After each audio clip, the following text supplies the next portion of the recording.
sir. I love you. I love you. I love you. What? Is it a ghost? Staring contest. Oh, I won. Ha ha ha ha. And there we are. Oi, chiquilin. What is that? Hello, friends and foes. Ferns and fronds. Welcome to another Purl Perspectives. Today we've got a bit of a dork for you, what we're making and reading and drinking and what we're wearing.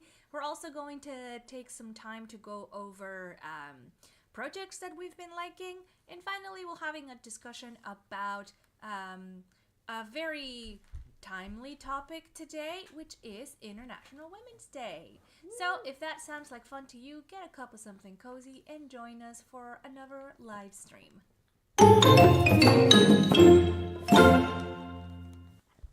Bilbo providing the soundtrack of the afternoon once Absolutely. again. You can't see him, but he's over there. You could just see his little snoot right beside the logo. Little snoot. Oh, I'm Anahí. I'm Carine. And I'm Allie. And both Allie and I felt a tickle in our throats this morning. So Carine is not risking it at all. I'm trying to protect myself. Yep. But I don't know how that's going to work, but we'll see. But I promise that there's a person under there. Yep. Hello, friends. How's it going? Happy International Women's Day. Happy International Women's Day.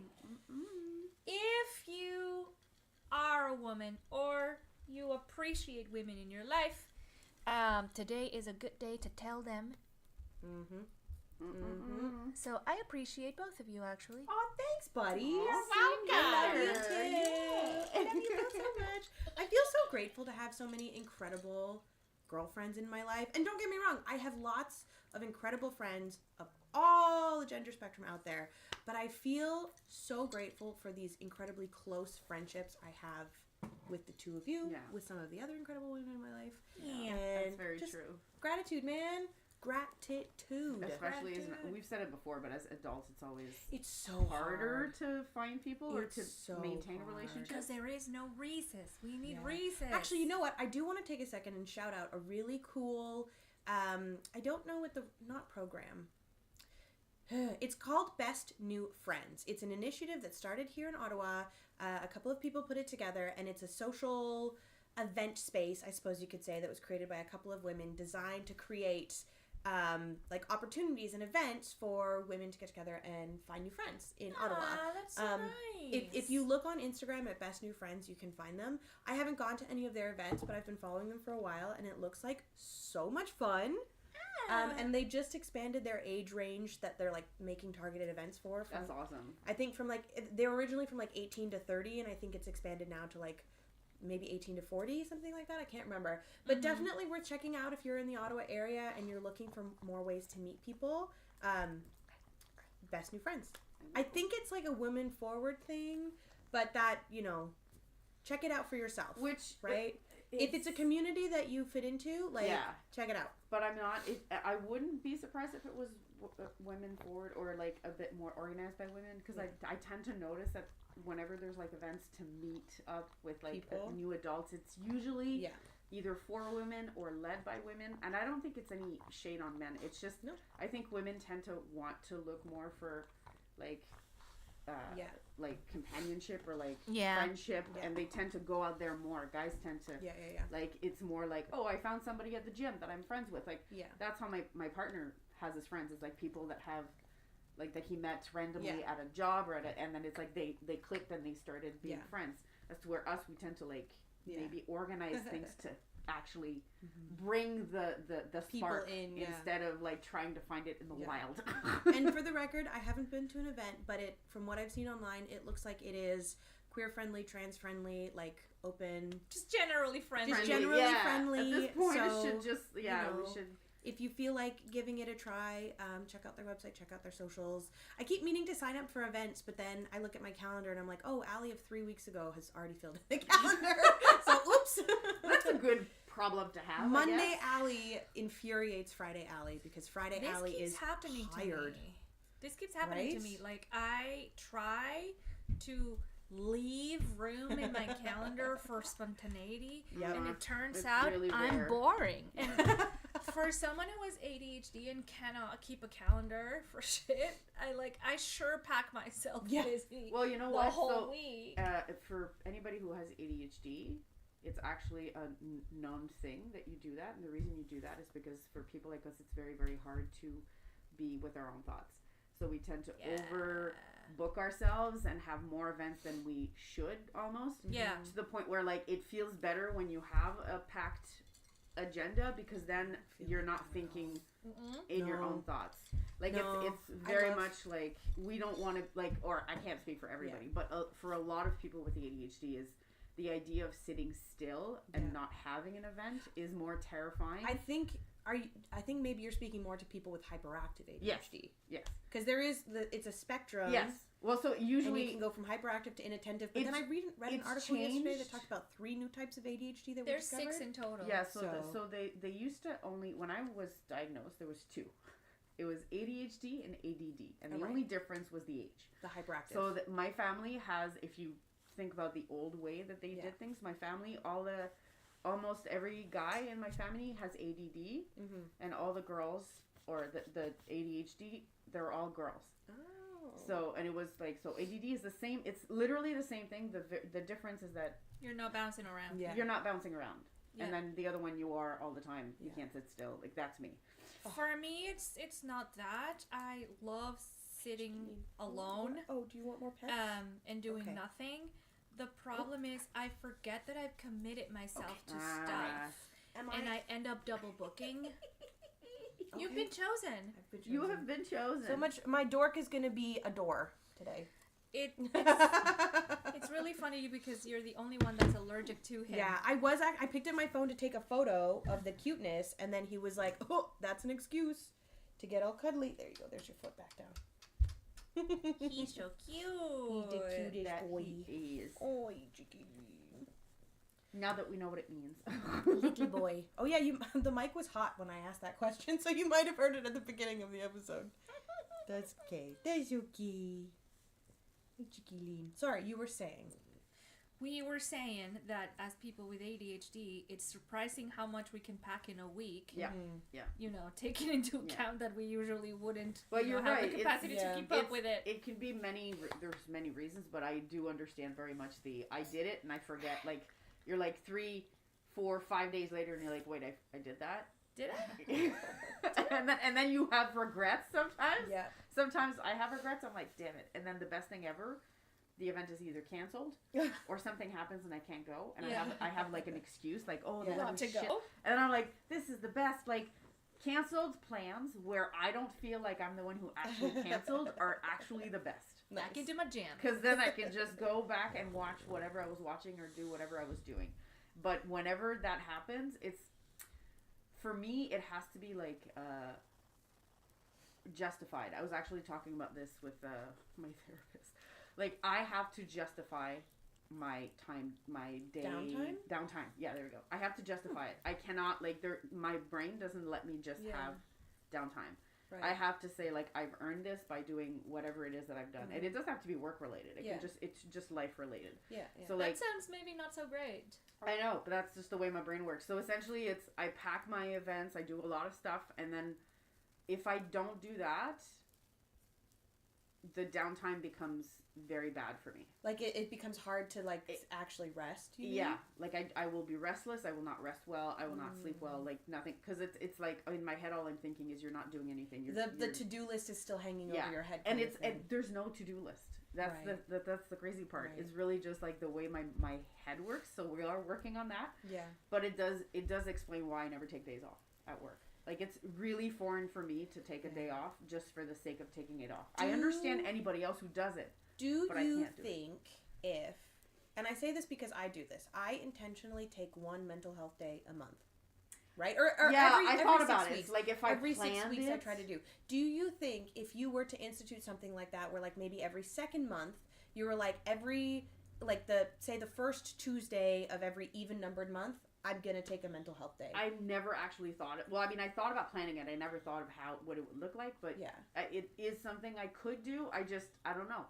I'm still like, I feel like that's a bit of the old, my parents' mentality. That's still bullshit. And that's to be stuff fair, we all have to actively learn. Oh my God, you don't need a day off. Like, why are you taking a day off? Like, which is not true. We all need fucking rest once in a while. Agreed. But it's very, I think I'm still stuck in that, like, you need to justify why, because otherwise you're not, like... Well, you know, like, people put quotation mark truths in your mind as you're growing up and around you, and if we don't take time to assess, and most people don't take time to critically assess, is this actually true, or did someone tell me this, or did I just observe this and assumed that it was true? 100%. And rest is one of those things that, like, if the adults in your life when you were growing up looked down on idleness, you probably will too. I don't think my mom ever did, but she worked all the time because she was a single mother. So she didn't have a choice. And society conditioned us in the 80s and 90s that like hustle culture was what we grew up surrounded by. Like in her case, it was like, I can't justify days off because then I don't get paid, and if I don't get paid, then there's no food on the table. So it's a little different. My dad, on the other hand, was more like, days off are for... You know, days over for basic people. The week, and that's I'm what like, okay, I came from. That was my like familial background as well. I was like, just push through it. You can keep going, which we know now is bad. I am a little better at this. Like, I can take days off. Like, the only time that doesn't apply for some reason is Christmas time. I don't care. I will take 2 weeks off and no problem. But like every other moment during the year, I have to like if I have a plan, like I'm going somewhere, that's fine. Can I just say, preemptively scheduling mental health reprieves, I think it might be a good idea, has become such a boon. And I say this from an incredible place of privilege. I recognize that as a person with a unionized job in the government, that I have a lot of paid time off, and that not everybody has that. So I recognize the privilege in being able to do this. In November, I was feeling very much skating on the edge of burnout again, and I preemptively took, even though it was a busy period and really I felt a little guilty about it beforehand, I took a full week off of exhaustion, like for exhaustion. And by the time I came back after a full week of just like resting, recuperating, I think I slept 14 hours on that first Monday. I remember that. Right? I was so hooped. Just disappeared off the face of the earth. I was like, I don't exist. I was like, I don't exist. Don't talk to me. Don't think about me. Don't look at me. Don't nothing. And I so desperately needed the chance to like just sleep. To just like get honestly, one of the things I did that week was I took the time to sit down and like build a meal plan between the middle of November and the end of December. And then I preemptively did a lot of like prepping for that, right? Like I made some soups and I froze them. I did some cooking and I prepped it and like whatever. And I got myself into a place where I could then move through the rest of that really insanely busy holiday period without having to do as much thinking and energy input into it. And it was such a boon because by the time I got to the holidays, I could have been absolutely shattered, but I wasn't.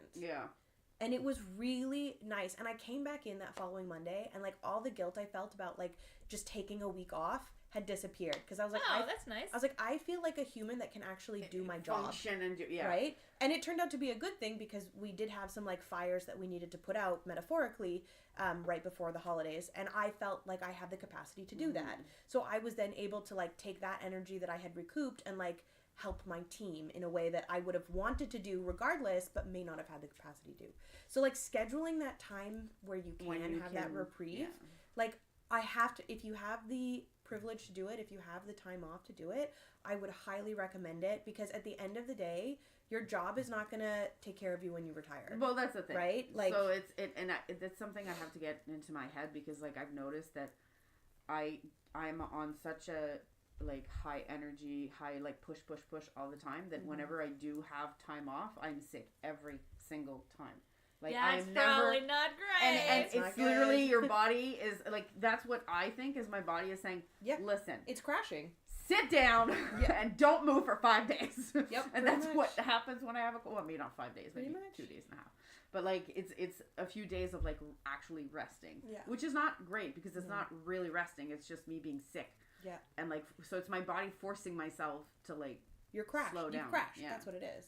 So. But it happens, like, every time I'm sick, it's usually, like, on long vacations or, like, yeah. No. Yeah. No. The Christmas time, usually, I get sick.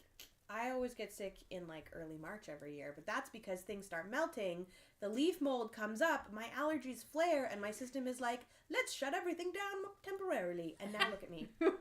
Listen to me. I feel like a gargly troll. Oh, no, it's not bad.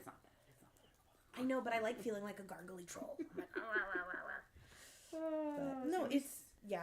Should we start with our dorks? Actually, yes, let's segue to our dorks. Alright, the dorks! It's only been 20 minutes. Who'd like to go first? Why don't you go first, Karen? Yeah, I'll go first. Drink. I actually have something today that's more interesting than water for once. Water's interesting. So, in my wonderful mug that says, "Go away, I'm knitting." Go away!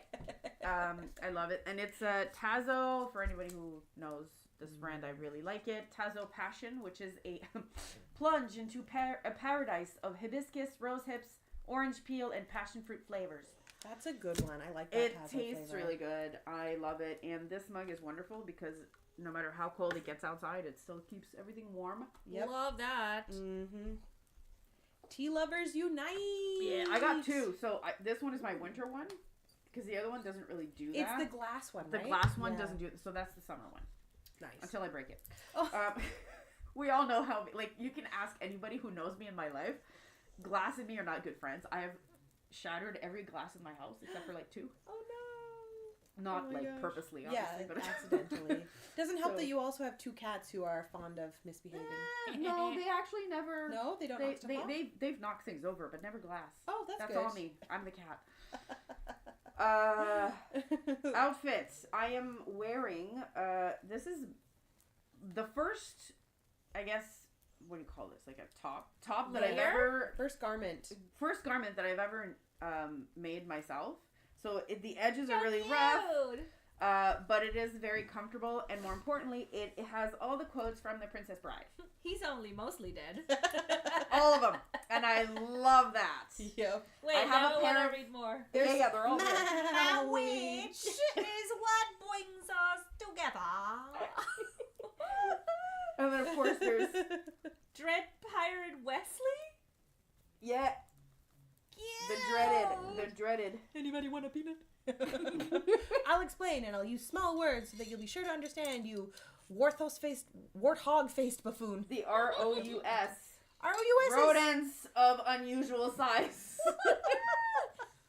And of course the classic hello. My name is Inigo Montoya. You killed my father. Prepare to die. So yes, this whole thing, I saw it at one of the...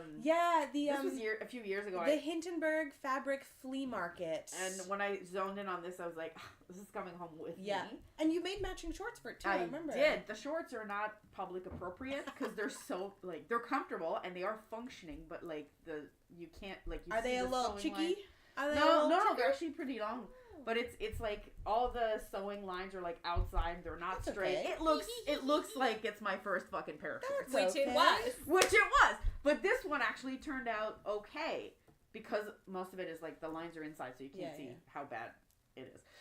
So I just keep it, and it's great. And that's practice makes progress. It looks super comfy. Yeah. Reading. This week I haven't been able to read much because I was working so much overtime. So. The closest thing I got is what I told you about yesterday, which is the Midnight Bookshop by. Let me just get it so I don't mess it up because I will. Nope. Wish list. Come here. Because I'm listening. Bookshop. So it's the Midnight Bookshop by Amanda James. Okay. So long ago, a bookshop was born. The beating heart of all of those who find hope within the pages of a book. With the words penned upon the echo of old forests, new worlds are created. It's ready and waiting to welcome all those who know where to find it. And then essentially you have the little spiel of like who it is. Strangers, Joe, Adeline, and Kai are the least likely people to find themselves across the threshold of a bookshop. But as their Midnight Book Club shows them that a single book can change everything, all 3 realize that their own stories can be rewritten. So I'm only at chapter 3, so I barely just started, but it does sound like those characters are all in a really bad situation of some kind. One of them is in an abusive relationship. The other one is somebody who doesn't really have any direction in her life. She's very young and she's kind of like wondering where to go, what to do. Yeah. And I haven't read the third one yet, but obviously it's probably not great. You'll meet that character soon. So, and then it is a little bit of a cliche story. I'm not gonna lie, like the idea of like the magical place that you go to and it fixes all your problems. But I'm a sucker for either dark romance or very cozy reads. One or the other. The pendulum swings to and then sometimes high fantasy. Akatar, I'm looking at you. But like that's it. Well, I don't know if it's high fantasy. That's romantic. But romantic, but like you know what I mean. Like it's still fantasy. Fantasy in the fantasy realm, but other than that, it's dark romance or very cozy reads. And this one so far is lovely. It's very well written. I'm enjoying it, and I'm actually listening to the audiobook, which I never do. But I was trying to like knit, and I couldn't watch TV at the same time. I was having trouble concentrating, so I was like, let's just do it. So I went on Spotify. Yeah.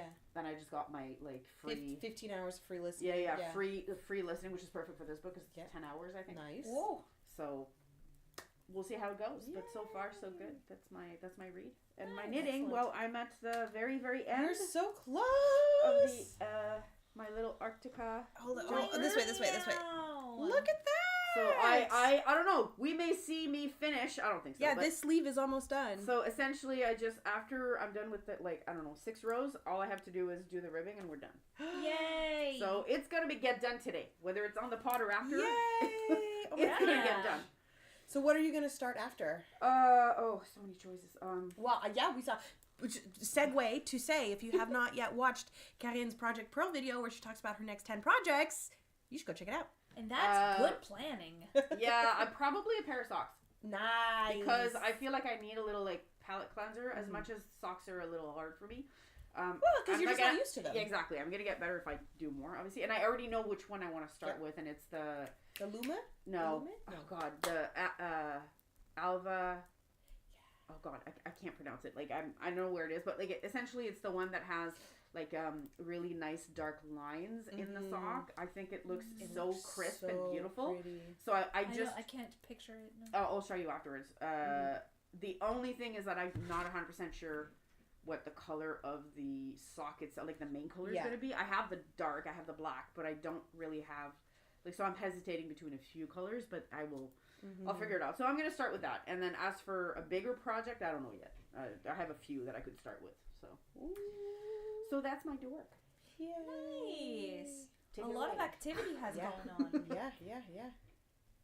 I am determined to find... I want to see the socks. Well, if you look at my video, Hold I on. name it. I can also pull them up because I'm going down the rabbit hole of You All Patterns. It was this one, Alvar. Yeah, look at that thing. Oh, yeah, see? I remember those. It's so freaking beautiful. I'm obsessed. Just some gentle color work. I'm sorry that I can't get it to focus. It's a bit. But essentially, it's like a soft, very pale color, and then you have these really sharp, dark lines. It looks like it's mosaic. Right? Yeah, like slip stitches. Yeah, slip stitches. So I'm very interested.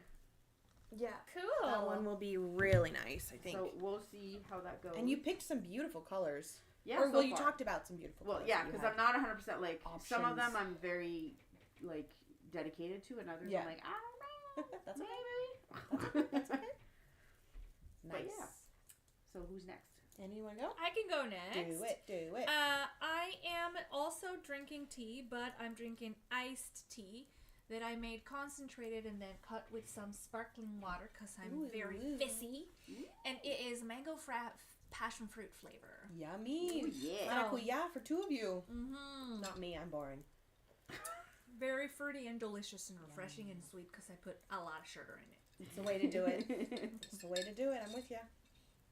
The moment I see a ray of sunshine, if it goes up 1 degree above zero, I'm making iced tea. Oh my God. I support that. I put on my shoes to come here today and not my boots because it's 6 degrees, 7 degrees. This is 13, I think. I was and then yesterday, I didn't tell you that, when I went to a show yesterday with a few friends and we had to find cash. So we walked from Parliament Station all the way to Lion Station, the food basics, to get cash back. Yeah. That whole part, we did it in t-shirt and topless, and we were like, because it was nice. So nice. It was and so warm. nice. And all I'm thinking is all the people looking at us with their coats on, and they're like, probably thinking, yeah, these freaking people Canadians. Clearly Canadian, because like we're just like, this oh, is the nice. locals are out today. It was like after dark. It was like 8 p.m. Yeah. So it was so mild yesterday. It was crazy. Yeah. And today is pretty much the same. Nice. Yeah, it's so nice outside. What was I saying? That's what I'm drinking. Yeah. Yes. Because it's warm. Because it's nice. Passion. I'm very passionate about passion fruit. More passion. More energy. More energy. More footwork. More footwork. So that's my passion fruit iced tea with mango. What else? My outfit is your fun uncle on the family vacation who's really, really funny to be around, but you know deep down there's a dark secret. Yeah. That's what I'm wearing. He probably like collects teeth or something, or like does probably depression. I was gonna say does taxidermy on the side. That's but okay. right. Oh my god, that's so weird. But yeah, I'm also making my some vanilla socks that I made on my machine. Very nice. Yeah. Yes, Annie has a circular sock machine. I've got a sock machine over there. She's 100 years old or more. And I'm getting better at it. So yesterday I made another pair of socks, but I'm not wearing them today because I have not finished sewing up the edges. Mm-hmm.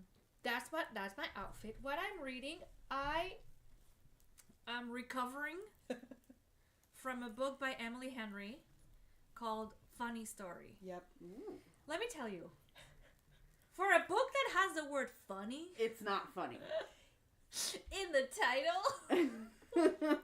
It sure instills a lot of emotional damage on you. Okay. Emotional damage. Listen, it's quippy and it's fun and it's a romance. Fiction? It's okay. a romance. So Emily Henry is known for writing like these like rom-coms, but really inserting an emotional gut punch in every single one. And I did not know that. You're getting the happy ending, but it comes at a price. Okay. Yeah, that's right. And oh boy, did I pay the price. Crying in the airport at 10 p.m. I saw it. I cried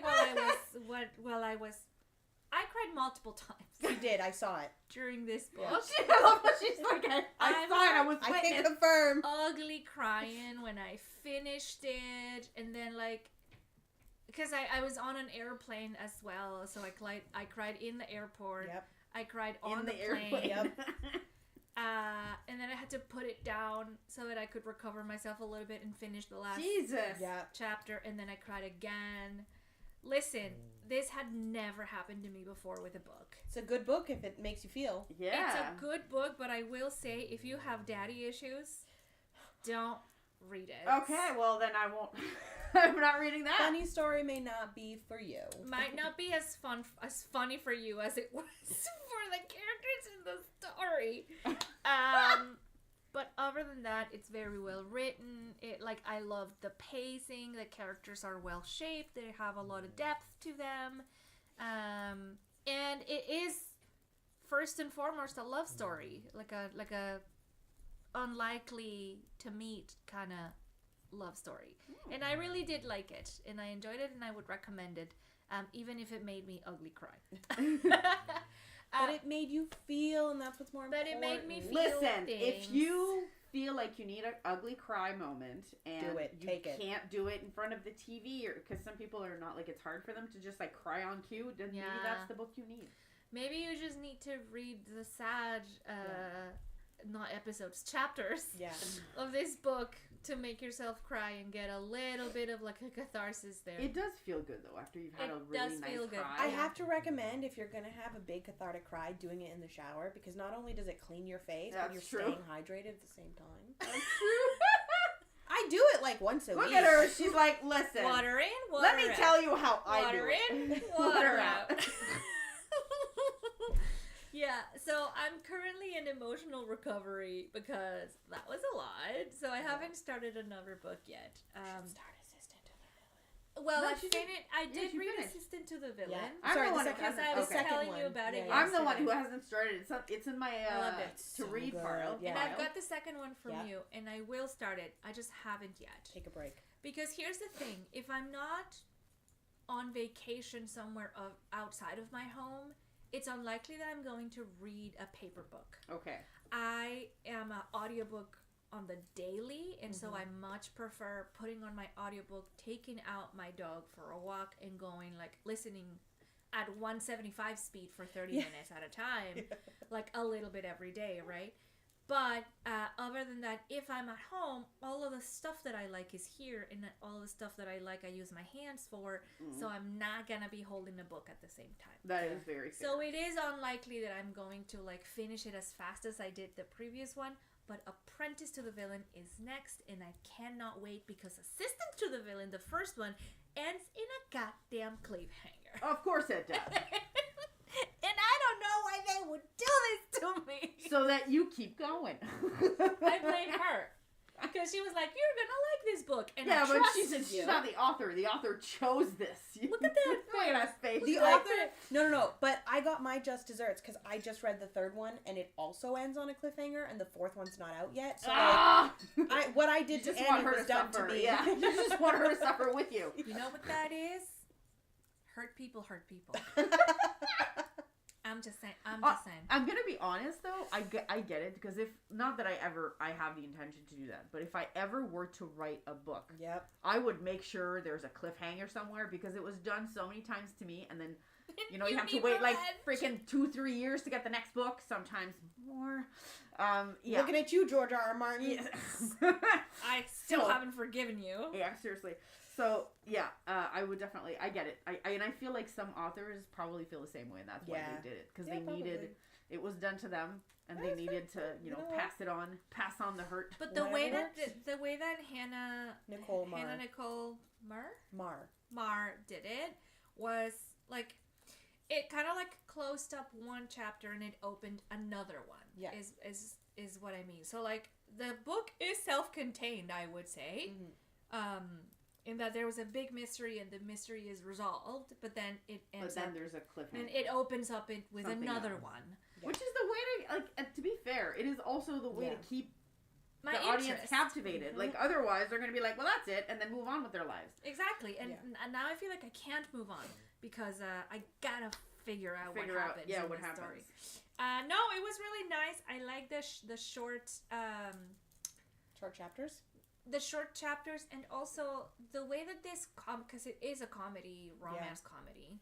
I'd say it's more like comedy than fantasy with a romantic subplot. Okay. Yeah, like the romance is really not the focal point. No. Okay. It's more the fantasy and the comedy. Yeah. And I really like that kind of humor because it's like short little like piercing statements. Very quippy. Yeah. So it's fast paced, and you're just like a little bit like of a sarcastic comment here and there, and that's such an enjoyable humor for me because I can like, it feels like eating potato chips, like it's not everybody's style of humor, but if you go to the author's Instagram page and watch some of her assistant to the video clips that she's made, because this started out as a video series of her on TikTok, and then people were like, "This is so good, you should write a book," and she's like, I will. Okay. And now she's in a 5-book deal. Like, it's amazing. But if you want to know if the humor is to your taste, go to her Instagram, go to her TikTok, check out her videos, and see if you like them. Because the videos have that same kind of humor that the book does. Yeah. So, you don't have to read the whole book to know if you're going to like this humor style or not. Because not everybody does. Yeah. Which is fair. Yeah. Yeah. I am one of those people that do like it, so I enjoyed it a lot. Yeah. And more is coming in the horizon for me. Yeah. Thankfully... I am a slow reader when it is on paper, so I probably won't have any trouble waiting for the fourth one to come out because it might be like 2 years before I get there. You can listen to them. You don't have to read them. I could. So that's what's on the list on my reading for now. I am continuing to knit on a sock that I had been how do you say neglecting? It was languishing. It was a languishing whip. languishing whip. And I am finally at the turning of the gusset of this sock. Look at that heel flap. Look at that heel flap. Such a good heel flap. It looks really nice. Really nice. Love the yarn choice. I'm very much liking the yarn. This is how it looks like with just stockinette. And this is what it looks like with the texture on it. These are the Bad Batch socks by Marie-Elyse Dugal. And I'm hoping to wear them soon because I just am obsessed. Yeah, they're so nice. With these. And someone like me that has like weirdly like narrow feet, I feel like socks rarely fit right. And this texture makes it fit kind of like mold to the shape of your leg and your foot. Oh, that's good. So I'm really excited to wear them because it already feels like it's going to be really, really comfortable. Nice. So I'm very excited. So far it's looking like a funky slipper. Is this the first sock or the second? This is the first sock. Nice. Yeah. It fits your hand perfectly. Yeah, somebody told me that I could use them as mittens, and I agree. These would be a great design to put on the top of a mitten. Marie-Elyse. Bad Batch mittens. Love them. Yeah, if we were to make this in like a DK even, that would be so nice for a mitten. I dropped some stitches. No. Stand by. Stand by. We need to get an extra little video where it's like the video like. Oh so yeah, like the technical difficulties. We dropped a stitch. Oh my god, that'd be so good. I did it. Whew, we're good. Crisis averted. Ali, what's your dorkin? My dork. What am I drinking? We're going 3 for 3 on tea, but not 3 for 3 on passion fruit. This is just regular old English breakfast with some tea and sugar, milk and sugar. That's it. It's so hot. I made it like over an hour and 20 minutes ago, and it is still so hot. So that's so hot. We're tiny sipping today. Tiny sipping. Tiny sips is good. Tiny sips is good. Yeah. What is my outfit? I am wearing my outline tee by Jessie May. Love that color so much. She is an incredible indigenous designer based out of Chicago who has the most fun, but also like classic lines. I think it is very classic. I just love her so much. This is knit up in the ochre colorway from Malabrigo, and I bought them. They're from the same dye lot, but can you see the lines? No. Yeah, a little bit. A little bit. Line here. But honestly, and it's really stark in the back where I changed the ball. But like unless you point it out, I hadn't noticed until you pointed it out. Yeah, because it kind of looks like just shadow. Yeah, I bought them at the same time in the same dye lot, and but that's fine. I love it, and it's really fun on the back. It almost looks like a sun, like it's color blocked on the back, like it's sand and sun, because of how different the color is. But I love this tee. I definitely want to make it again. I did a bunch of modifications because the hem of the sweater is a size larger than the top part is, because as we've established, my body is a Dorito. So I have to make modifications. My body is Wonderland. So all of those modifications are on my Ravelry page. They will be linked down below. And now it fits me and I love it so much. And it's such a great layering piece too. Like I wear it in the winter over top of dresses or in the summer. Yeah. Just by itself. But I kind of want to knit one in cotton. I think that might be really fun. So we'll see. We'll see if I do or not. I have so much yarn. I have some cotton, some like electric blue 100% Pima cotton in my stash that I am looking for a pattern to make with. This one. That could be fun. I feel like that would be a fun one. And I know that our friend Vanessa also has this outline tee. And you made it too. I also have so it. I'm the only one that doesn't have an outline tee. Well, maybe I'll get it. Get on the board. Get on board. Get on the board. Get on board.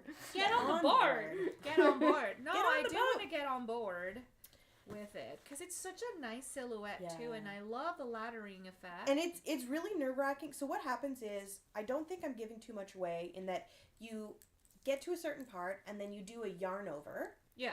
And then you just knit regularly, and then at the very, very end, when you're done, that stitch that was originally the yarn over, you drop it and you watch. That's how you create this ladder all the way down. It's just that yarn over stitch that, that extra one stitch just boop, opens up and you get this really fun ladder effect. So, and you know what? I will say this. It's not see-through at all either. If you are somebody who doesn't really like having I do like it, though. See-through clothing or anything like that, it's really not, because it's... I mean, I did it with wool. Maybe it would be different with silk. You can make a little swatch and test it if that is something that you're cognizant of. Or you also don't have to. You finish the don't leg? have to Yeah, I think so. Keep going. You also don't have to do the ladder if you don't want to. That's also totally fine. Yeah, that's true. But I do feel like the design is very intentional with the laddering. There's one right here next to the sleeve, and then there's the one that goes down the front, and then there's matching ones in the back. So nice. Yeah. So nice. Yeah, and the rest of her... Oh, yeah! That's so cool. The rest of Jessie May's patterns are also fantastic, and in doing so, you are... If you decide to purchase one of her patterns, you're supporting a queer Indigenous business owner who is really great. We love that. We love Jessie May. You're done? Yeah. You start the ribbing? Now I'm doing the ribbing, guys. Wait, what is your stitch marker? So this is for the... Oh. It's a little... It's a unicorn that's holding a little scarf. That's knitting a little scarf. Oh my god. Good. Where did you get that? Oh god, I've had it for a while. Don't focus on us. No. Other way. Come on, focus, you little... Anyway. It's a little unicorn that's knitting. Well, take a photo of it and post it in the stories. Yeah. I'm sorry, God. guys. Wait. The It camera actually, is on auto. It comes with these, which is really cute. It's like, they're all little yarn balls. Like glowy yarn balls. Do you remember who the maker is for those ones? No. Looks like Twill. It could be Twill and Print. Twill and Print. I did get it at Knit City Toronto. Knit City Canada. Knit City Montreal? Montreal. Might be Twill and Print then. They usually exhibit there. Yeah, they do. Cute. So Cute. So yeah. I love funky stitch markers. Samesies. That's why I have this huge ass case.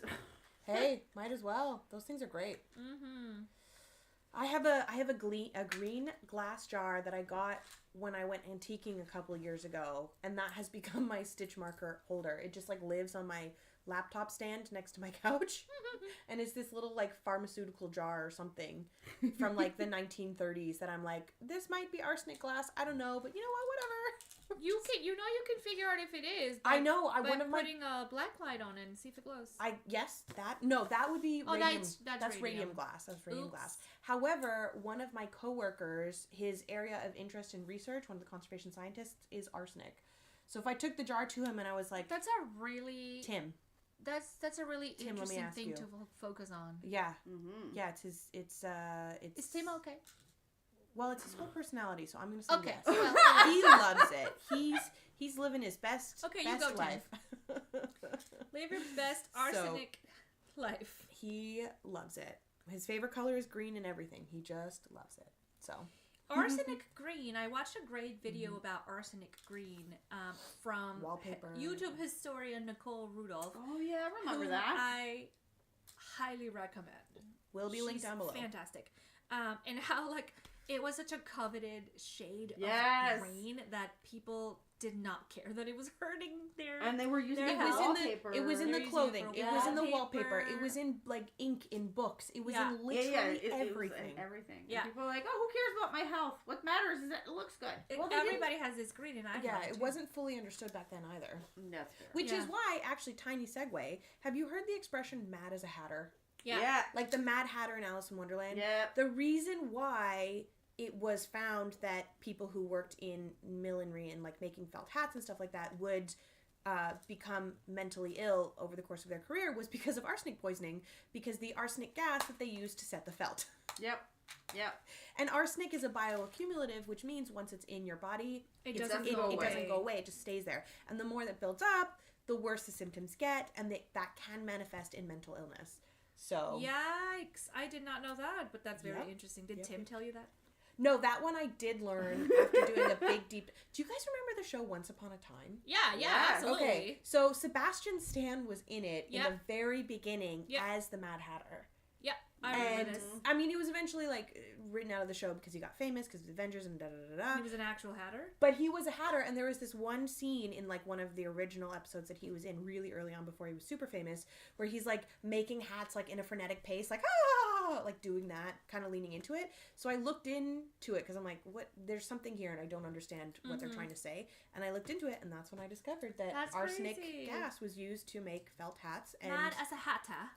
Came from people getting ill from arsenic poisoning. Yeah. Wow. Roundabout way to get to I don't know where. I don't even remember where we were going. Well, look, Alice in Wonderland, books. There we go. Books. Right, what are you reading? It's a circle we're making. It's a little jumpy, but... So I have done a lot of reading in the last 2 weeks. She got a stack, fam. I got a stack. I'm very excited about this. So... I convinced Anahí to read Assistant to the Villain because I was picking up the third one, Accomplice to the Villain. Dun, dun, dun. And so I was like, I need somebody else to go on this journey with me, and you were convenient. So well, I was there, and she said, that one. Didn't really give you much of a choice. I finished this. It was so good, by the way. I think this was like maybe my first 5-star read of the year. Nice. Really? It's March. Maybe? Yeah, I know. Wow. I'm a little picky. I'm very picky. Oh, I appreciate do hate that. read a lot too, so. Sure. Yeah, you do. So when I finished this one, I literally closed it, went, what? Slammed it down on the ground, got up off my chair, picked up the book and went, what? And slammed it down again, and then immediately lay down on the ground and was like, what did I just read? And it was so good. It was so good. And I have to say, kudos to the author, because about maybe like a third, almost halfway through the book, I was like, wait a second. Is this gonna be a thing? Is this gonna be a thing? I picked up on like the teeny tiniest little clue, and I was like, hold on a second. I think I know where this is going. But there's no way that that's where it could be going. And then I got to the end, and I was like, fuck, I was right. Oh! That must have felt so good. It was you did what... I won the game of reading, but like, what the fuck? I thought it was too out there of a theory. That's really good. Which is why I kind of like almost dismissed myself and was like, I probably am like going way too far outside the box. But then I proved to be correct, and I was like, WTF. Where are we going in books 4 and 5? Like, Nicole. Hannah Nicole. How dare you? How dare you? How dare you, Hannah? Anyway, But also, please keep going. Yeah, I think she's either just finished writing the 4th one, or she's like in the edits of it. Again, if you follow her on social media, she's very open to being like, this is how far I am in the process. And I think they've announced the title for the next one. Do you want to be spoiled for it? I do. It's called Adversary to the Villain. That tells me so much. But it doesn't so much. I thought it did. I made gross assumptions before I read this book. I think I'm making those same gross assumptions And then now. I read this book and I was like, all of my assumptions are incorrect. And I want to say it comes out later this year, but I could be wrong. Maybe the date hasn't been announced yet. But the book 4 is called Adversary to the Villain. Maybe the real villain is the friends we made along the way. He agrees. Anyway, I would definitely recommend this series if you want something that's like slapdash, swashbuckling, kind of silly. Yeah. Like, again, the romance is a subplot, and there's like a lot of yearning, but it's kind of it's funny in the sense that like everybody sees it, everybody knows it, but the two people involved like aren't acting on it, and I just find that freaking hilarious. Very funny. Yeah, so would recommend the series. It's on audio, ebook, physical, whatever. If it's your type of humor, do it. Incredible. So good. I love that. The next book I read was the second one. This is called 10,000 Stitches by Olivia Atwater. I read the first one, which is called Half a Soul, like 2 or 3 years ago. And I have to say I like the first one better than the second one. It was cute, but I didn't find it as engaging. As the first one in the series? As the first one in the series. And they're not necessarily... Is it a continuation of the same story? story? No, they're like interconnected standalones. Okay. Oh, okay. So you don't have to read the first one to understand what's happening here, but it does give you a little bit more understanding of like the world that it exists in. But it's not a requirement. It was cute. I think I gave it 3.5 stars. I'm going to read the last one in the series and then I'm good. Next I read Shoot Your Shot by Lexi Lafleur Brown. Is it the same author as Heated Rivalry? No. That's Rachel Reed. That's Rachel Reed, okay. But Rachel Reed did blurb this book, It's right on the cover. Ah. So Lexi Lafleur Brown is a Canadian. I don't really know like how she would describe herself. Okay, so she's a Canadian. She played hockey at the college level. Okay. She's married to a former NHL player. But Lexi is also like freaking wicked smart. She's got like a PhD in education. Like she's wicked smart. But she read a lot of hockey romances and were like, none of these are accurate, right? And as a person who was like deeply embedded in the NHL world, like her husband played hockey in the NHL, she played hockey at the collegiate level. Like she knows what is correct and what isn't correct, and she's like, I can do this better. So she wrote a novel, a romance novel, a hockey romance, but with like accurate NHL background stuff. Because hold my beer. But like honestly though, as a person who watches hockey, follows hockey, loves hockey, I get pulled out of these books when it's inaccurate.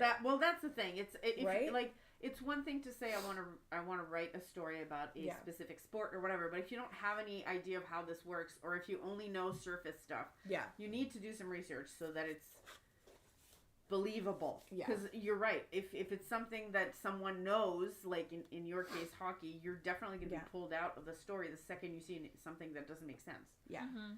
No, this is so good, and it's like the foundational information of that hockey life that she's lived and is currently living is so apparent in this book, and it's so funny.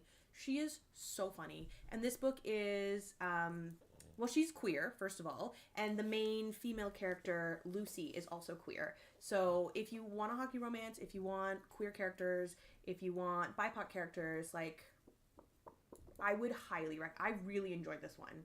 Like, I had ideas of where it was going, but I found myself engaged the whole way through. It still surprised you. It still kind of surprised me, and it was so cute. And her next book, which I believe is called Evening the Score, is coming out later this summer, and I'm absolutely going to be buying a copy of it. There's like, so many good, so freaking cute books coming out. Yeah.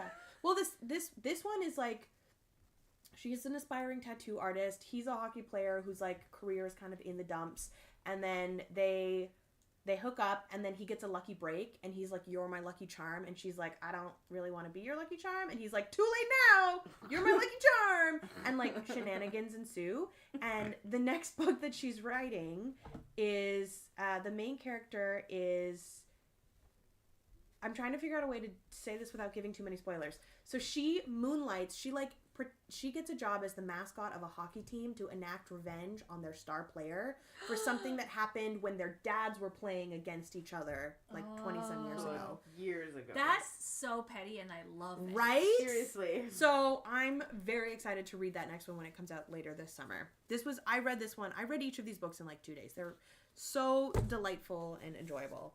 And the last book I read was The River Has Roots by Amal El-Mohtar. I loved that book! You told me to listen to it, and so I listened to it and read it, because I don't know, for those of you out there who have or have not, the physical copy is so beautifully illustrated. It's so cute! I keep skipping all the pages with the illustrations. There's another one. Like, it's so beautifully illustrated that I had started reading it, and then you were like, no, you have to listen to it. And I was like, okay, but it's so pretty, I have to do both at the same time. Yeah. Which was very fun, was delightful to do. Would you agree that it reads kind of like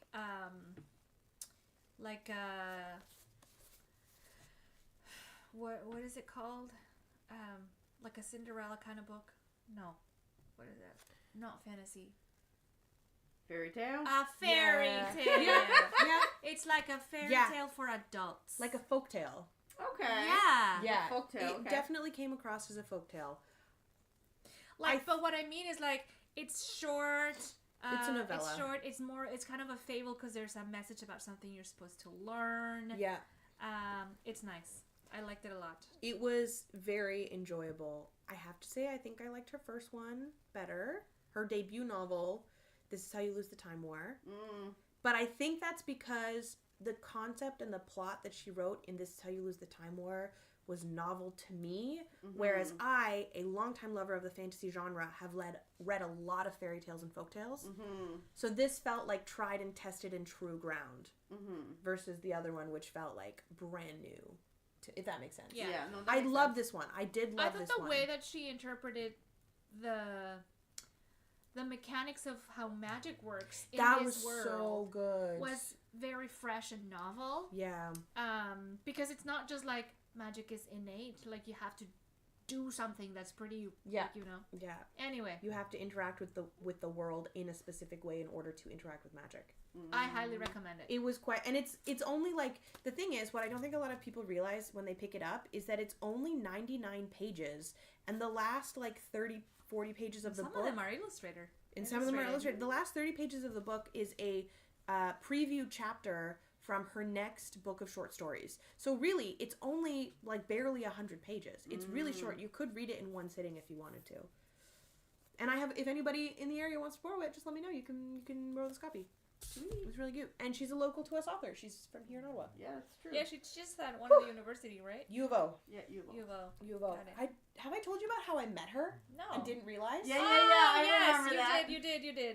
I'm kind of glad. So I used to be a tour guide, and she came on one of my tours, and I didn't clock who she was. I had read This Is How You Lose a Time War by that point, but I didn't connect the dots of like the name on the ticket to the name on this book I loved until after the tour was over, and my manager was like, "Oh my God, was that Amal El-Mohtar?" And I was like, "Wait, what?" And she's like, "The author of this book that you love so much." And I was like, "Excuse me, what?" And you would have fangirled. I would have fallen over and like. It's probably better that you didn't know, because it would have been very like giving the tour would have been hard. I have had tours before where I've had like friends or family come on them. And I find I find I like stumble a little bit more in the beginning because I'm like nervous because these people that I care for deeply are there. These people who I want to impress. I know there's no stakes, but I still want to impress them. And when it's a tour group full of people that I don't know, the stakes are not as high. I still want to perform, right? Yeah. I still want to be, but it doesn't feel quite as personal if I make a mistake because I don't know these people. Mm-hmm. So if I had connected those dots in my mind that this author who I deeply respect was on my tour, I don't know if I would have given as good of a tour that night as I did. And I know I gave a good tour because I got tipped really well at the end of that evening. So it's but no, that was kind of funny. And now I'm like, if I ever meet her in the future, do I bring it up? But this was also like in 2023. So that feels like that's a long time ago. It's been a while. I won't, but would recommend her books. Mm-hmm. She's amazing. Tea break, because I am still snuffleupagus. This episode of Purl Perspectives is sponsored by tea. It's not really, but if you would like to sponsor us, please email us at purlperspectives@gmail.com. We drink a lot of tea up in these households. Yeah, we do. Finally, what I'm knitting has been shown on the pod before. It is my mother's Lusk tea. This is a pattern by Rebecca Clow of the Creabea. That sounded like the title of a short story. My mother's Lusk tea. My mother's Lusk tea. Write it down.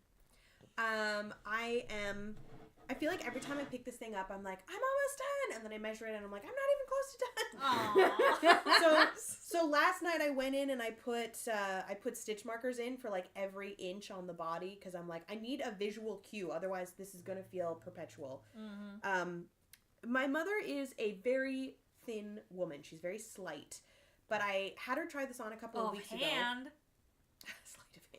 I'm kidding. But I had her try this on a few weeks ago, and I was like, how long do you think you want to do it? And she goes, oh, down here, like tunic length. And I was like,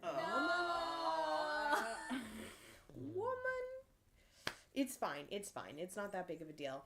And I'm hoping to have it done by Easter, so the beginning of April, because we're going to be going to visit my sister, and she wants to wear it then. So I've got a lot of knitting to do. I think 1, 2, 3, 4. When is Easter? April, like 2nd, 3rd, 4th, that first weekend of April. Oh, that's imminent. Yeah. Okay. Yep. So I still have 4 more inches on the body, and I still have to do the ribbing at the hem, the ribbing at the sleeves, because they're just like little cuffs, and then the ribbing at the neck. So I still got a lot of work ahead of me, so this will be my priority project for the next. It's looking really nice, though. I really like how the color of that yarn is coming through. This is a cone of yarn. I'm pretty sure it's acrylic. I haven't actually tested it, but I'm 97% certain it's acrylic. Yeah. That's a very specific number, 97. Bramwell 4-ply spruce dye 1570, 100% acrylic, made in UK. There we go. That answers that question. If this is even the original cone. it might not be the original cone that it's on. But yeah, it's secondhand yarn. It's secondhand yarn, so I will do a fiber test on it when I'm done, so that I can like give her the proper care instructions. But she asked for a purple t-shirt, and she's getting a purple t-shirt. Fantastic. So yeah, so that is my dork, and completely uninterrupted by Bilbo, as I had previously thought it would be. But he's okay. He's a good boy. His ears are so soft. We have to clean them a lot because he's prone to ear infections. Oh, right. So like me, he gets his ears cleaned inside and outside every day. So that helps the softness. On one side. I have one side who gets ear infections on a regular basis. Aww, I know the feeling. You want us to clean your ears every day? That's okay. Okay. My partner keeps saying you just have to use Q-tips. I'm like, do you know how bad it is to use Actually, Q-tips you shouldn't. in your ears? Yeah. I know, and I keep telling him that. He doesn't pushing believe the wax back in. What do you mean he doesn't believe you? It's the truth. Yeah, well, I don't know. He's been doing it for years, and I don't think he has any intention of stopping. And I'm like, listen. There you go. You do you, and I'm going to do me. It's really bad for you. Yep. Yeah. I feel like human ears are supposed to clean themselves, right? Like, that's what earwax is for. I'm one of those people that produces a lot of wax in my ears, so, like, naturally like Shrek. Yeah. Well, I mean, not that much, but candle. So essentially, it makes it a little easier to get inflamed or like clogged or whatever. So, but it's only on one side. You gotta keep on top of it. Yeah, that's kind of weird. Yeah, Bilbo has similar issues. Bilbo, you and I start a club. Are the same. Start a club of the itchy ears. The earwax club. Yeah. Yay! He's so unbothered. Yeah, he always is. I love it. Friends, it is International Women's Day. Yes, it is. And you guys were saying earlier that it would be nice if we were to reminisce a bit about women that inspire us. Yeah. I think that's a cute idea. Mm-hmm. I think starting at home on a personal level, I will say that I really attribute my love of the textile arts to the women in my family. Mm-hmm. When I was growing up, my aunts were knitting and crocheting. My mom used to sew all of my costumes and fix my clothes, and I could ask her for something special and she would make it for me. She's a really good sewist. And so I sort of like grew up with that as always being an option for me. Yeah. So it made it really natural for me to transition into being super, super interested in textile arts as a way, like as a practical way, not just as a hobby, right? But as a like I need a thing, let me make the thing. And I think it's a good time of the year to reminisce on how a lot of this textile arts or textile skills are historically associated with womanhood and femininity, and it's interesting how that's never really been true, but it is a not a judgment, but it is a narrative that persists. It's the argument that a woman made it, therefore it's a craft. But if a man made it, then it's art. But have you noticed a lot of like in the crafting world, but also in the fashion world, a lot of what is now considered feminine or done or made for women by women used to be made or created by men for men. Like, is that right? High heels. Yep. Heels were not invented for us. They were invented for men. Kings. Yeah, for noblemen. They were for noblemen. And then eventually it's like, oh, we don't like the idea anymore. Women can have it. I don't know what happened, but it's that transition of like, so a lot of the things that are considered feminine today are things that actually used to, or when they were like the created, color pink. The color pink and red historically, in Europe at least, was considered masculine because it was fiery, it was passionate, it was full of life. Whereas blue was considered a more feminine color because it's calm, it's serene, it's graceful. And somewhere along the line, that's swapped. Cannot relate any less. No. Somewhere along the line, that's swapped. And again, we're talking in generalities of masculine and feminine. Yes. Not. So today, as we celebrate International Women's Day, I'm kind of on the fence of being grateful that the women in my life did textile arts, even if they didn't call them textile arts, because I then also saw that as a part of myself and is something that brings me a lot of joy and a lot of practicality in my life today. But on the off side of that, it also makes me not grateful that I learned that as it being a domestic practice and did not experience the appreciation of what it could be if, quote, it was more manly to do it. So kudos to you if you have women in your life that you attribute your skills to, like I do, and let's try to bring those to the forefront of the arts as well, because they are.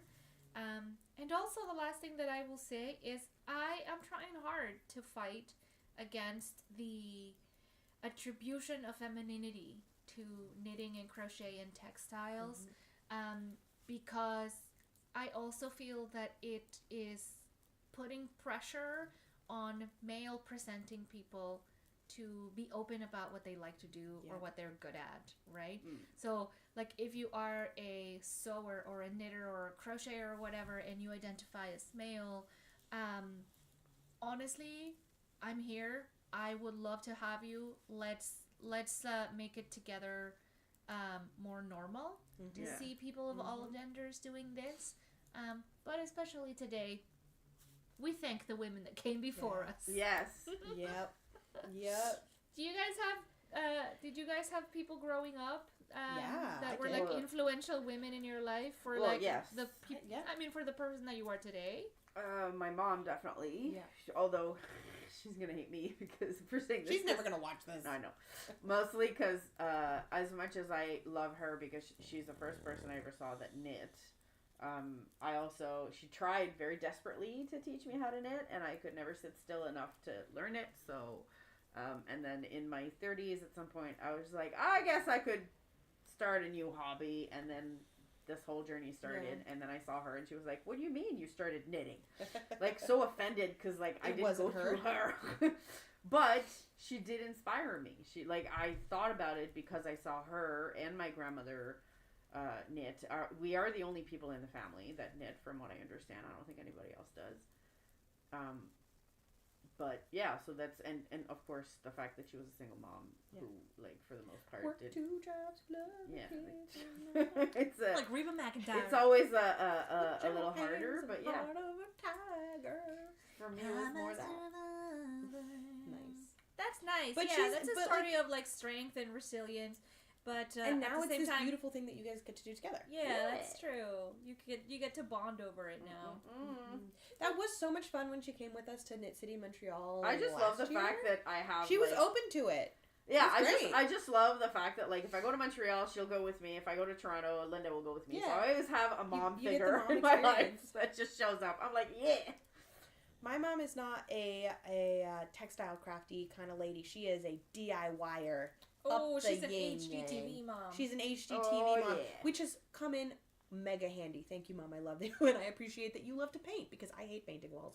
But my my paternal grandmother, my dadima, she knit and crochet for like my entire childhood, and toward the end of her life, she was doing more crochet than knitting until her arthritis really kicked in and she wasn't able to. When my grandparents passed away and we had to like empty out their house, we were taking things out of the house, we were cleaning it up, and it was like literally every other cupboard you'd open and there'd be another crochet blanket. Because she was just... That's gonna be my house. She just made blankets nonstop, and she was constantly giving them away to community members. Like, she wasn't asking for it. She just genuinely loved crocheting and knitting. It was about the journey. Exactly, and she was constantly making these blankets and constantly giving them away to... so my family is from India. We're from the Punjab, and a lot of people come over in waves, like maybe a first generation, and then they bring their parents and et cetera, or like as people have children and their families grow up. Like my grandmother and her husband, my grandfather, they were pillars of the Sikh community in Toronto before they passed away. And so my grandmother was constantly surrounded by community members, new community members, old community members, and she was constantly making blankets as a sign of like her love and affection for the community and giving them away. And after we moved them out of that house and around the time that they passed away and we were cleaning out the house, I think we found like 27 blankets. Oh my God. Like it was just like I have this mental image of my head of like someone's SUV. Like it doesn't matter where you go, there's a blanket. Someone's SUV and the trunk is open and I can picture it in my mind. And it's just full of garbage bags full of these blankets. And we literally just like did the rounds in the community and we're like, anybody want a blanket? Blanket's over here. Come get your blanket. And just like gave them blanket out. From Nanny. And it was so cute. And toward the end of her life, she wasn't able to craft as much. Her arthritis was really bad. Her dementia was really bad. She just was really ill. But one of my favorite memories about her and about crafting was, so she passed away in April of 2017, late April of 2017. But my first nephew, the first great-grandchild of hers, was born at the beginning of April of 2017. So they overlapped by a few weeks, which was incredible. And before my nephew was born, I was knitting this miter square blanket as like his baby blanket. And I went up to Toronto one weekend to see family before he was born, and I was working on the blanket, and technically she was my dadima, but everybody called her Nanima because of family dynamics, so I'm just going to stick with Nani. And I'm sitting in the living room and I'm just working on this blanket, and Nani is like, what are you doing? And she didn't speak any English, so my cousin is translating for me. And I like explain, I'm like, this is what I'm doing, this is the pattern, and Nani's like, give it to me. And so I give her the blanket, and she knits a couple of rows, and then she's like, oh, I see, and then she gives it back. And my cousin was there, like, hugely pregnant, watching this whole thing.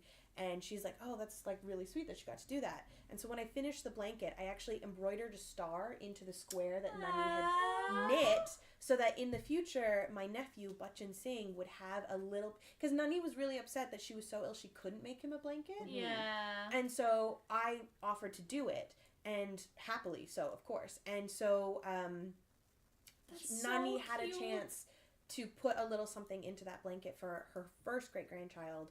And when she passed away at the end of April, it was knowing that, like, Bachchan had been born, he was safe, he was healthy, my cousin had come through it well, and that, he had a blanket. And he had a blanket, and the next generation was there. And so she, like, the way she loved her community and her family so fiercely, and how she expressed that with what she made is something that I constantly aspire to do. Like, if anybody was like, I'm having a bad time, I'm like, I'm gonna make you some socks. If a family member was like, I just really, like, I feel like I'm going through some stuff, I'm like, can I make you a sweater? Like, that, from her, I've learned that, and it's something that I hope to do for the rest of my life. Yeah, just, like, and it's put that love forward in a tangible way. That's what I was going to say. Like, it's less about the item and more about, like, I'm thinking about you, and I want to think about you for 60 hours while I make this. Yeah. So that you can feel that I'm with you, you know?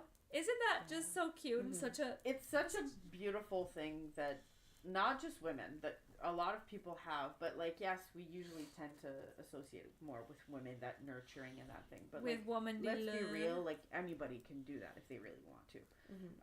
But, like, it's that nurturing and that like, strength that comes with caring for other people and not seeing them as... or seeing them rather as like somebody you care for and somebody you want to do something for, regardless of whether they're family members or not, right? Like, I really appreciate that. Yeah, I think there's a very big strength in taking care of 100%. Others, especially people that are not family members. I think, and it's very overlooked. There is diminished. There is this concept in Sikhism. Now, I'm not a practicing Sikh. I was not baptized into the faith. I am very loudly atheist. But growing up surrounded by my Punjabi family, you pick up a lot of these like worldviews, right? And there's this concept in Sikhism called seva, and it's basically service is kind of the most direct translation to it. And the whole point of doing seva is that you help where you can because you are able. Not because you get anything out of it, not because it's transactional, but because you have the ability to help and therefore you do. Yeah. Right? And so even though I this is not a faith that I practice, a lot of those worldviews I find incredibly important, and seva is one of those concepts that I I am able to help, so exactly. And like, it doesn't have to be the big, huge things. It can be something as simple as like holding doors for somebody using a mobility aid, or like helping a friend go grocery shopping if they're not feeling all that well, or like giving somebody a warm beverage when they're sick or feeling like crap. I'm talking about Sheldon here because I've been rewatching Big Bang Theory, and then his thing is like whenever somebody somebody feels bad. It can be anything from like the smallest action to the biggest thing you could possibly do, but it's just recognizing that you have the ability to make someone's life just incrementally better and doing it. And I feel like with textile arts, with fiber arts, it gives us another avenue to do that. And in a way that also brings us joy at the same time. We can be creative. Exactly. Now you can still be like a badass who does a lot of really cool things and invent things and is very ambitious. There's nothing wrong with that either. Quite the opposite. I think what inherently is, I guess, not just feminism, but being human is having the ability to say no matter what you are, no matter who you are, how you present yourself, you should be allowed to do or follow the path you want to, regardless of like what your background is or what society wants you to do. Yep. Because there are places where, like, ambition, regardless of gender, ambition is seen as a very good thing. Yeah. And then in others, it's like a very bad thing. So it can be very frustrating depending on where you are, because it's always like the grass is greener on the other side, right? So some people will be like, well, you have the choice to do this, I don't. Vice versa. Yep. In any case, love the women in your life and love them like women love. Yes. And respect people regardless of their genitalia. Just respect people. Don't if there's one thing, I'm like you, I don't practice any religion, but if there's one thing you should take from any religion, they all have it. It's respect one another. Yeah, it's very hard for me to understand why it's so hard for people to not to grasp that. Especially those who believe they are practicing. If you cannot respect other humans, I don't care what your religion is. But wait a second, hold on. This is a hill I could die on, and I'm going to get off it really quickly because this is not the place for it. But you are saying, hey, look at this thing that you believe in that is part of your faith, and then you're saying you should apply it within your religious structure, and that's the difference.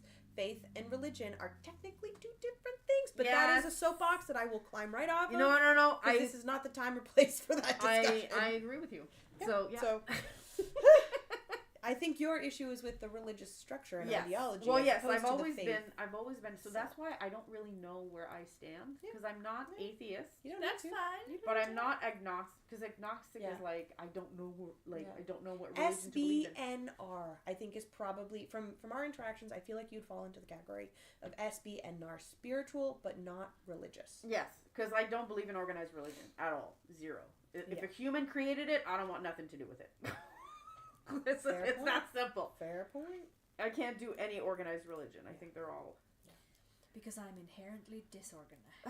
Well, there's that too, but also it's mostly humans created it, so to me it's like there's no way Fair point. that one of them would be better than the others. It can't be divine if it was human created. Yeah. Yeah, that's what we're getting at. Well, circling back to International Women's Day, you want to hear a cool thing? Yeah! So, as we've touched upon in the past, I'm a huge Formula One nerd. Yeah! And the first race of the season occurred technically last night, but I watched it this morning because I could not stay up that late to watch it. It was in Australia, and I was not staying up till after midnight. No way. I am 34 now. I go to bed at 6 p.m. I am an old lady. Especially when the time change. Yeah. Oh, yeah. The clocks, we had spring forward this morning, so that was but I'm still resentful about that. That was awful. Why can't we just do what BC did? They just changed it. Oh, did they? Yeah, now they they were like, we don't want nothing to do with your daylight BC now changes. has joined. Oh, so is it a 4-hour time difference now? Yeah. Oh, shit. Okay. That's good to know, because I was going to call my sisters this afternoon, but I will have to check the time before I do that.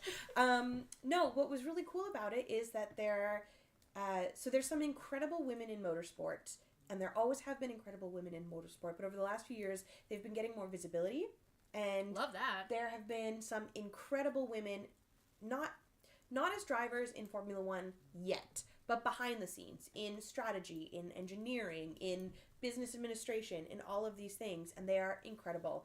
And this year, because the Australian Grand Prix fell on International Women's Day, they decided to rename one of the turns, just temporarily, just for this year, after two of the most recognized women within the Formula One paddock right now. Cool.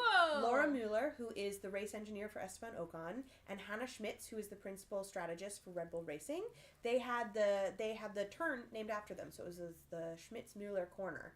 I didn't realize that they would name the turns. Yeah. Yes. Oh my God. If some of the historic tracks, like in Monaco or at Silverstone in the UK, all of the turns are named after things related to, like, there's one turn in Monaco called the swimming pool because there used to be a swimming pool there. And there's one turn in Silverstone called Maggots and Beckett's, or Maggots and Beckett's, because it's a set of interconnected turns, and I cannot for the life of me tell you why, but those are like stretching way back. And then there's the Hangar Straight, because that straight used to be along the what's the word, where they take off and landing, the runway. So, because it used to be an old airfield in the Second World War. So yeah, a lot of turns, especially on these historic tracks, have names. Yeah. I didn't know that. Yeah, it's pretty cool. That's really cool. That was a cool thing that the turn at this racetrack in Australia was for this year renamed after Hannah Schmitz and Laura Mueller. We love that. There are some incredible women in motorsports.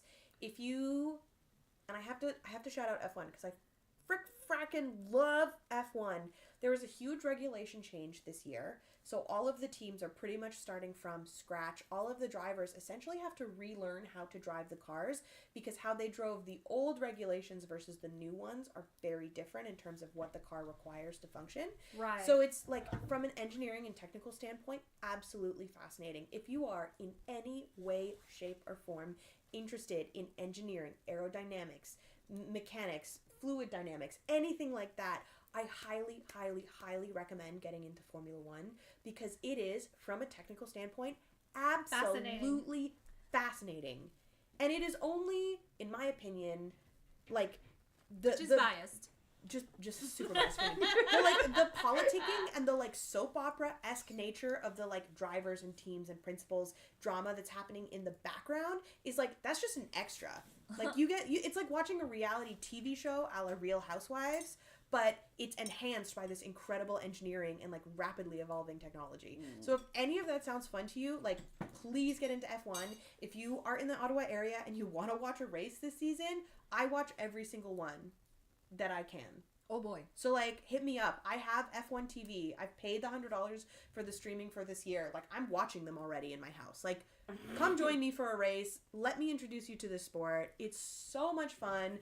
I kind of bullied my friend Pete, who is Australian, into watching the Australian Grand Prix with me. Just because of the geographics of it. Just because of the geographics of it. And you know what? By the end of it, he was like, this is actually pretty cool. And I was like, aha, I got you! So, you're like, trap, set, and go. Exactly. I'm not interested in the cars, but I want to hear about the drama around who drives the cars and stuff. So if you want that, then I would recommend watching... recommend watching...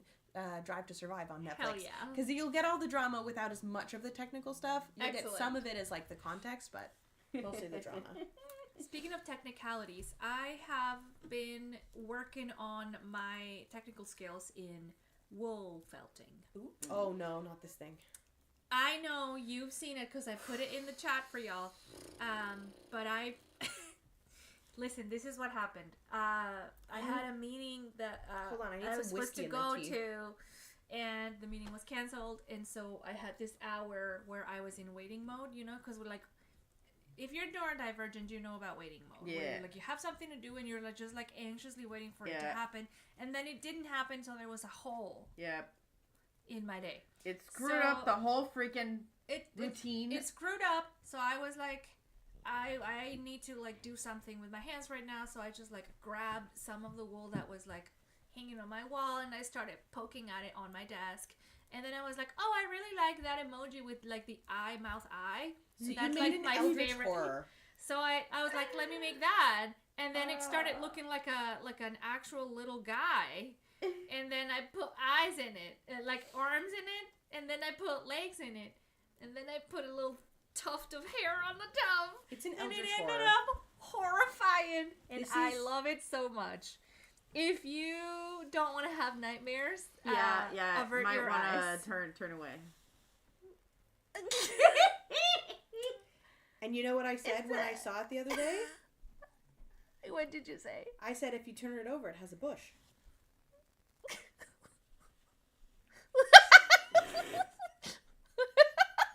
Oh my God. Happy International Women's Day! Woo! Happy International Women's Day. She's a girl, I'm guessing.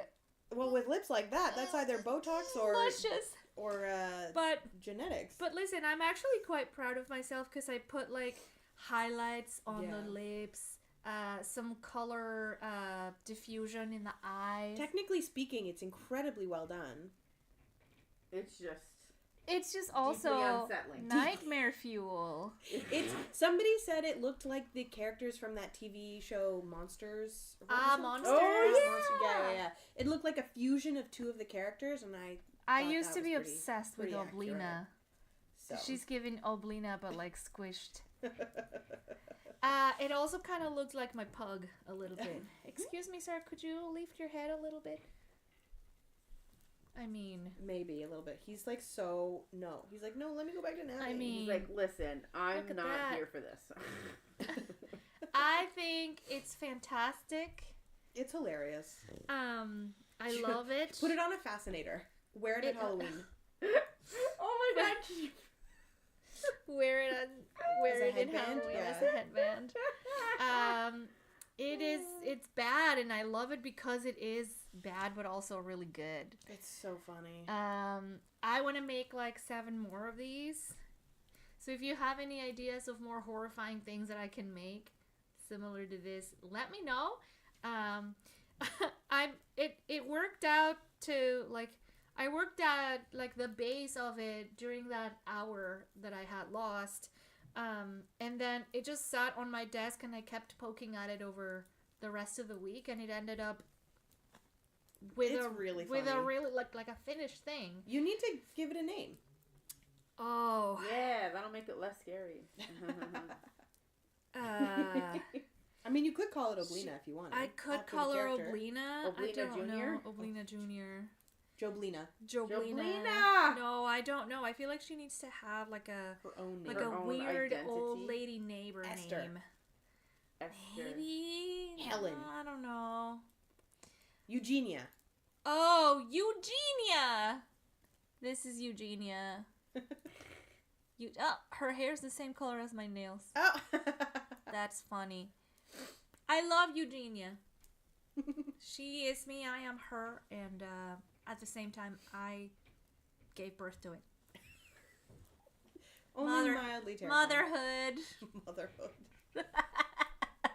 I hope you don't have nightmares about Eugenia. Does it look like it's me? Yeah, a little bit. So silly. It's very silly. I'm finding a lot of joy in just like doing random 1 hour crafts. Yeah. Not that this took 1 hour, it took many more hours after that. But the base idea came together in an hour. So silly. I don't know how people make money with this kind of art though. Because marketing. It's all about the marketing. Yeah. Yeah, I think Listen, somebody sold a pet rock. Did they? For how much? I don't know.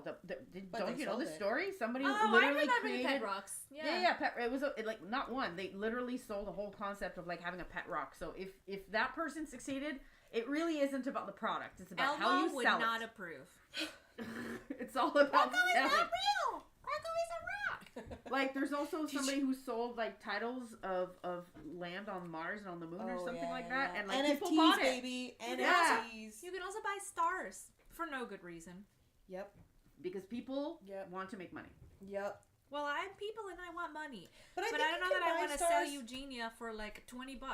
She's worth at least $200. Yes. At least. More than. She's a lady of... Look at her. Fine dining. You're telling me you want to pay less than $200 for her? No way.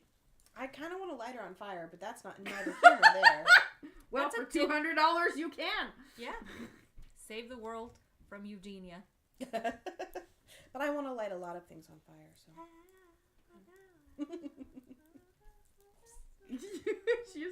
She is special.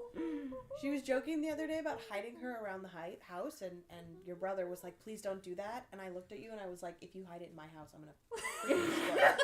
She's not coming home after that. This is wool, so if you try to set it on fire, it's going to smell awful. It's just going to smolder out. It'll burn down to ash, but it'll also smell like farts when you... Yeah, so I'll take it outside and do it in a bucket. Sure, yeah, okay. If you dare to touch it. Cursed item. Oh my god. No, I'll just bring her back and be sad. Go make so many more of her. You should do all the other emojis, but in like a terrifying way. Yeah, absolutely. Oh my god, like yes. The giant teeth. That is a system. Like the eyeballs, the two eyeballs that are like. Yeah, that one. The two eyeballs that they always remind me of that scene in Shrek, where Shrek and Donkey are like. Oh yeah, I remember that. Yeah. That one. Yeah, Puss in Boots too. Puss in Boots. Yeah, he does that one. Really good. Yeah, I want to make more felt emojis. Do it. Yeah, look, if you put them online, somebody somewhere will be like, "This is my shtick. I need this in my life. I need this in my life." Yeah. Mm-hmm. Start a little Etsy shop. Or don't if you don't want to. I don't know. I feel like if I ever have like more than 10 that I can't keep in my house, then maybe I'll put like a little table at a local market or something. I don't know. What do you think, chat? Do you want to buy Eugenia? How much would you pay for her? Nothing. You cannot put a price on Eldritch Horror. Once you buy it, how would you bless it so that it doesn't absolutely destroy your life just with like her evil dark magic? Sage her every day. Just sage around it.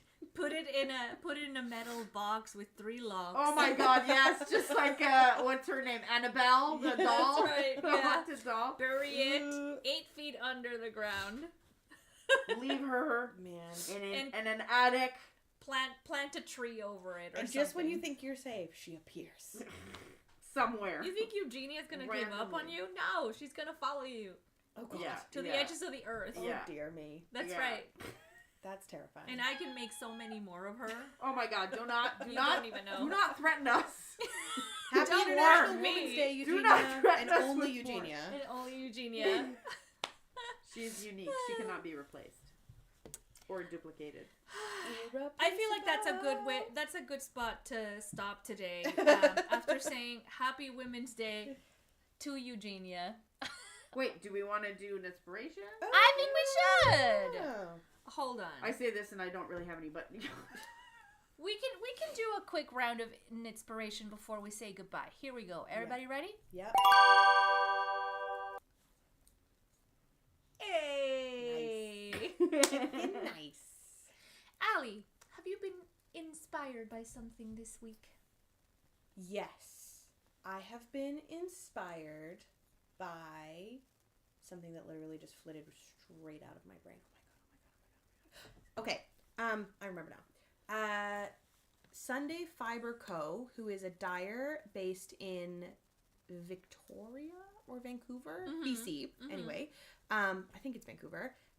Recently knit a shawlette with a palette from their most recent collection. The yarn I don't think you can get anymore, but the shawl pattern was like, it was designed to go with like a 10 mini skein set, and it was like all mosaic. So you had 2 colors doing mosaic, and then 2 colors doing mosaic, and it was so cute that I can't remember off the top of my head the name of the pattern, but it makes me want to go down a rabbit hole of mosaic knitting. Right? It's been a long time since I've done any mosaic, but I think that would be really fun for springtime, because you do have the 2 strands, so you do get the warmth of double stranding, but because it's not color work, you're only ever knitting with 1 strand at a time, and so it's a little bit easier to keep track of if you're not super confident with doing color work, right? So I think that would be really fun, and I'm gonna see if I can track down the pattern. She's posted about it on her Instagram, so I can find the name pretty easily, and when I find it, I'll share it down below, but I might raid my stash and like get some yarn together to maybe start that when I finish this. Yeah. As like a reward for finishing this.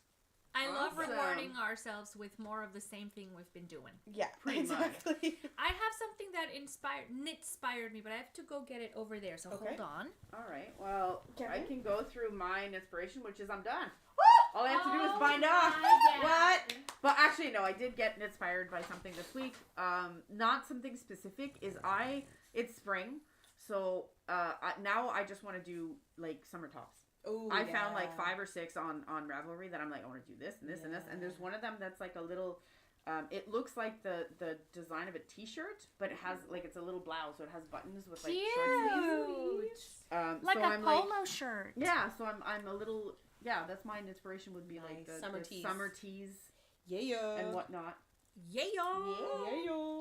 Summer tees. Hey. Yeah. I've been inspired by this yarn. Oh yeah, Crazy Paillette. Wow. Oh baby. So cool. This is a sequin ribbon yarn. Do not touch it. It is very scratchy. Can I see? Oh yeah. You can definitely see. Crazy Paillette by Rico Design. And I believe there's a similar one that comes in black and in silver from Lang Fibers. Yeah, they're the Lang paillettes. The Lang Paillette.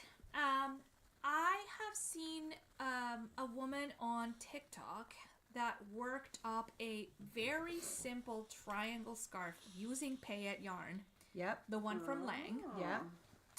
And it ended up looking like it was made of metal chain, like a really like thin metal chain, because she used like 8mm or 9mm needles. Oh, so it's really wide, like really loose really gauge. open gauge, and so the individual sequins really did shine through on her example. And I want to do something similar so that I can hopefully wear it to the Renaissance Fair this summer. It looks, and I love it because starry it's like, sky. It does look like starry sky. I'm hoping that at the end it'll end up looking kind of like Labradorite. Is this black? Is this navy?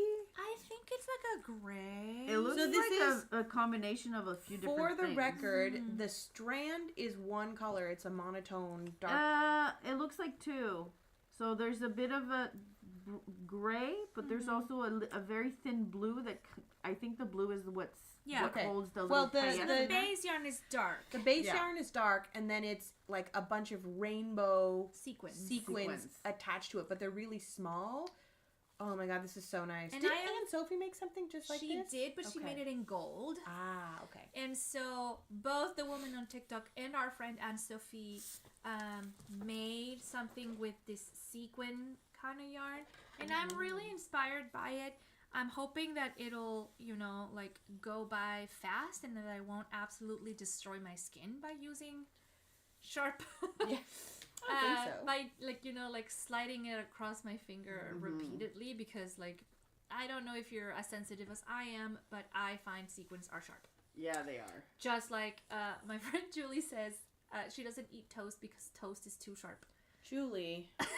And I agree. Julie. Sometimes toast is very, especially if it's like sourdough. It cuts the inside of your mouth. It's kind of true, but funny enough, I don't know about the rest of Canada, but in Quebec, it was considered like having really burnt toast, like really like hard, almost like burnt, was a remedy when you were sick, because apparently you could swallow and it would scratch all the throat, and it would like it. That is very much not true.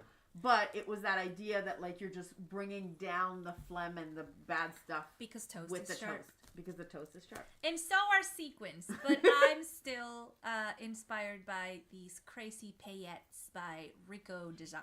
Yeah. Impressive. Thank you so much, everyone, for hanging out with us. It's been a pleasure as usual. Next week there'll be a little bit of a project update from moi, as we continue our effort to document our whips more consistently through Project Pearls. Yeah. So look out for that coming next Sunday, and the week after that we'll be back here again for another live stream.